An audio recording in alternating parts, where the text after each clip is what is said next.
Sejak malam itu, jendela apartemen Naira tidak lagi menunjukkan pemandangan kota. Setiap kali ia mencoba membuka tirai, ia melihat dinding kayu rumah kolonial itu. Tirai lusuh, kamar utara, kursi goyang tua di sudut, dan lantai kayu berderit yang ia kenali betul. Tetapi yang membuatnya hampir pingsan adalah pantulan dirinya yang muncul di kaca jendela kamar utara, bukan kaca apartemennya. Pantulan itu tidak mengikuti gerakan Naira. Pantulan itu hanya berdiri tegak, memiringkan kepala perlahan, seolah mengamati Naira seperti menilai benda baru. Malam itu, Naira menarik tirai dengan kencang. Ia menutup jendela dengan lakban, kardus, dan meja. Tidak ada gunanya. Pukul 01.24.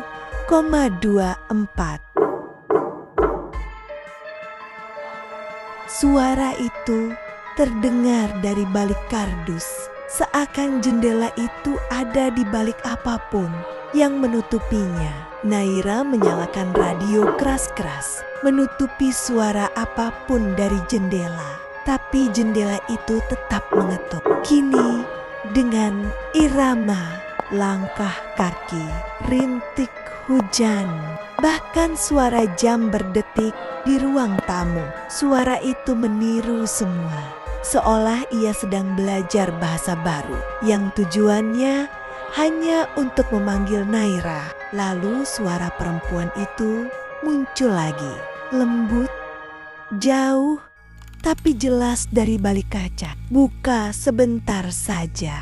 Aku ingin masuk dengan cara yang benar. Naira menutup telinga. Suara itu menirunya. Aku ingin masuk. Aku ingin masuk. Nada sama, timbra sama, hanya intonasinya yang seperti manusia yang belum sempurna meniru emosi. Naira memasang kamera ponsel menghadap tirai. Tujuannya sederhana, membuktikan ia tidak gila. Rekaman berlangsung sampai dini hari. Ketika ia menontonnya kembali, detik ke-47 menunjukkan tirai bergerak sedikit seperti ada angin. Detik ke-53 bayangan seseorang tampak, tubuh ramping, rambut panjang, berdiri menatap ke arah kamera. Tapi yang membuat Naira mencengkeram dadanya itu bukan bayangan Naira. Ketika bayangan itu mencondongkan kepala mendekati kamera, nasal bonnya tidak terlihat. Wajahnya seperti kabut yang mencoba menjadi manusia. Lalu bayangan itu berkata, pelan sekali, aku bisa melihatmu juga. Naira menjatuhkan ponsel. Rekaman terhenti. Dalam kepanikan, Naira mengemas semua barang. Ia meninggalkan apartemen malam itu juga. Ia tinggal sementara di rumah temannya, Sasti. Sasti tidak tahu apa yang terjadi. Yang ia tahu hanya Naira menangis ketakutan. Sasti mencoba menenangkan. Di sini aman, tidak ada jendela apartemen. Naira hampir percaya. Sampai malam tiba, Sasti tertidur lebih dulu. Naira duduk di ruang tamu. Jendela rumah Sasti menghadap taman kecil. Jam 01.24. Tirai jendela Sasti bergeser. Rasa dingin menggulung. Dan di balik tirai, Naira melihat kamar utara. Sama persis. Sudut kursi goyangnya sama. Cahaya lampunya sama. Kayunya tampak lembab seperti malam hujan. Dan dari dalam jendela itu, seseorang mencondongkan wajahnya. Bukan siluet, bukan bayangan. Wajah itu perlahan membentuk wajah Naira sendiri. Tapi matanya putih, kosong, seolah tidak tahu bagaimana meniru pupil. Naira terpaku, siluet itu mengetuk kaca. Wajahnya tersenyum, buruk sekali. Senyum yang tidak meniru, melainkan mencoba. Lalu ia berkata, "Sekarang aku tahu wajahmu. Aku hanya butuh tubuhnya." Besoknya, mereka pindah lagi ke tempat lain. Rumah kontrakan kecil 2 lantai. Tidak ada jendela yang menghadap utara. Tidak ada jendela tua. Tapi tengah malam, jam 1:24, Sasti terbangun karena mendengar suara ketukan. Tidak dari jendela, dari lemari kayu kecil di sudut kamar tamu. Lemari itu tidak memiliki kaca. Namun ketika Sasti membuka lemari itu, alat makeup, pakaian, dan boneka kecil Naira jatuh berantakan. Dan dari dalam lemari, suara itu berkata, "Aku bisa muncul dimanapun kau melihat pantulan." Sasti menjerit. Naira memaksa pintu depan terbuka dan mereka lari keluar rumah. Naira kembali ke desa Kawisore. Ia percaya hanya Pak Dirma yang tahu cara menghentikan hal itu. Namun ketika ia tiba di rumah penjaga, rumahnya kosong, pintu terbuka, dan di meja tamu ada surat untuk Naira, ditulis cepat. Tinta-tintanya tergores panik. "Naira, setelah jendelamu terbuka, ia tidak mengejarmu. Ia mengikuti. Ia bukan berasal dari kamar itu. Kamar itu hanya pintu awal. Jendelamu kini terhubung ke tempat yang memanggil wajahmu. Ada hanya 2 cara menghentikannya. 1. Jangan melihat pantulanmu selama 40 malam. 2. Atau biarkan ia meniru dirimu sampai sempurna." Di bawahnya ada kalimat terakhir. "Jika ia berhasil meniru, jendela akan hilang untukmu, tapi tidak untuk orang lain." Tiba-tiba, pintu belakang berderit sendiri. Jendela dapur yang tadinya menghadap kebun, kini menunjukkan kamar utara. Seseorang berdiri di balik kaca. Wajahnya sudah 90% seperti Naira, hanya matanya yang belum sempurna. Siluet itu tersenyum, perlahan memiringkan kepala, lalu mengetuk kaca dengan suara yang kini hampir benar-benar menyerupai suara Naira. Ia berkata, "Tinggal sedikit lagi."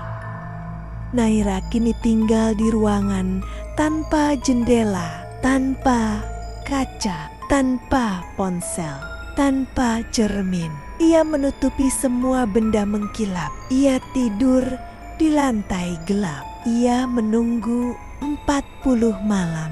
Tapi setiap malam, jam 1:24, ketukan itu datang dari tempat berbeda. Belakang pintu, kunci kamar mandi, permukaan, jam tangan, sendok, stainless, bahkan dari pupil Sasti. Ketika tanpa sengaja Naira menatapnya, dan setiap malam suara itu semakin mirip dirinya. Hingga malam ke-18, suara itu berkata, "Aku sudah punya matamu, tinggal senyummu." Naira menangis. Ia sadar jika ia melihat pantulan dirinya sekali saja selesai, tapi ketukan itu tidak pernah berhenti. Dan di malam ke-22, Seseorang mengetuk pintu kamar tanpa nada hantu, lebih seperti ketukan manusia biasa. Sasti berkata dari luar, "Naira, tolong buka, aku takut." Tapi Naira tidak menjawab untuk satu alasan. Suara Sasti terdengar sedikit terlambat, seperti suara yang masih belajar. Dan dari bawah pintu, bayangan kaki terlihat. Kakinya tidak menjejak lantai, hanya mengambang. Suara itu berkata lagi dengan nada hampir sempurna, "Aku hanya ingin kamu melihat aku 4 malam sebelum batas 40 malam." Naira semakin jarang tidur, bukan karena ia tidak mau, tetapi karena setiap kali ia memejamkan mata, bayangan dari balik jendela memanggil namanya. Bukan suara, bukan bisikan, tapi tatapan. Tatapan itu dapat ia rasakan meski kelopak matanya tertutup. Sebuah sensasi seperti dua mata asing menempel tepat di belakang bola matanya sendiri, seolah sesuatu mencoba melihat melalui dirinya. Jendela di kamar kosnya tetap terbuka. Tirai berkibar pelan. Setiap malam, udara dingin makin terasa menusuk. Namun yang paling membuatnya merinding adalah perubahan pola. Jika sebelumnya sosok di luar sana muncul secara acak, malam-malam terakhir ini ia muncul pada jam yang sama, 03.04 pagi. Selalu begitu. Naira mencoba mengabaikan, mengalihkan perhatian dengan musik, laptop, menyalakan lampu. Semua gagal karena di jam itu tirai selalu berhenti bergerak. Udara tiba-tiba berhenti mengalir dan jendela terasa seperti sebuah mulut besar yang sedang menahan napas, menunggu Naira. Melihat sepulang kuliah, Naira menemukan sesuatu yang membuatnya hampir menangis. Ada jejak jari pada kaca, bukan jari manusia. Terlalu panjang, terlalu kurus, dan meninggalkan bekas embun. Seolah sesuatu yang sangat dingin menempel dari sisi luar. Masalahnya, kos Naira berada di lantai 3. Tidak ada balkon, tidak ada akses dari luar. Pada malam ke-37, ia memutuskan menyalakan kamera HP dan meletakkannya menghadap jendela. Dan tepat jam 3:04, rekaman itu menangkap sesuatu. Bukan wajah, bukan bayangan, melainkan gerakan tirai, seolah ada tangan tak terlihat yang menyibakannya perlahan, membuka lebih lebar menghadap Naira, lalu berhenti diam, mengarah tepat ke tempatnya duduk. HP Naira mati sendiri. Detik berikutnya, Naira mulai mendengar suara, tapi bukan dari jendela, dari dalam kepalanya. Sudah 38 malam kamu melihatnya dan dia melihatmu. Kau hanya harus bertahan atau ikut. Naira tidak tahu suara itu berasal dari siapa. Apakah dari sosok di balik jendela atau pikirannya sendiri? Yang jelas, setiap kali suara itu muncul, tirai berkibar ke arah Naira seperti tangan yang memberi isyarat. Sore itu, Naira pingsan saat hendak keluar kamar. Ketika terbangun, ia sudah berada di tempat tidur dan jendela yang tadinya terbuka sekarang tertutup setengah. Naira langsung panik. Ia berlari membuka kembali jendela itu, Tetapi saat tangannya menyentuh kaca, kaca itu hangat, seolah baru saja disentuh seseorang dari dalam. Hujan turun sejak maghrib. Malam itu sangat sepi.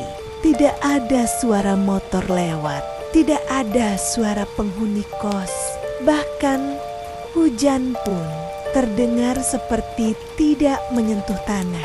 Keheningan yang tidak wajar. Tirai tidak bergerak, angin tidak masuk. Untuk pertama kalinya sejak malam ke-1, jendela itu benar-benar diam, terlalu diam.